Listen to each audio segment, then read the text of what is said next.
We are looking at our celebrity today. Guess what celebrity we have? Miley Cyrus. Miley Cyrus. So I was looking at this last night and I just was so disappointed in Miley. I mean, look at this grammar, y'all. It's a mess. So let's read this and let's make some corrections for Miley. She really needs our help today. All right, so Miley said, really stressed out. Already I see a problem with her grammar. What's wrong with it? She never said who. Go ahead, Katie.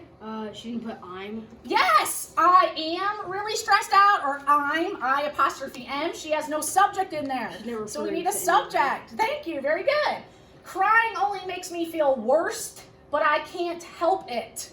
Oh my goodness, crying only makes me feel worse. What do you think, Grady? She said worst. Worst? That's spelled wrong. That should be worse, right? Crying only makes me feel worse, but I can't help it. Oh, this word, right? Oh, this drives me crazy when it's not. Sydney. It has to be capitalized, right? Proper noun, I need to capitalize that.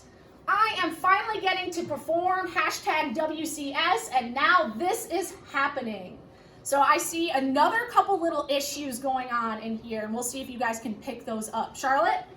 She didn't capitalize the I. Again, she did not capitalize the I. Miley, come on, get it together. Yes? Wouldn't it just be WCS and not, like that not be capitalized? Yes, yeah. Technically, with the #WCS, you would actually be spelling that out. And she's talking about one of her songs right there. That's what she's referring to.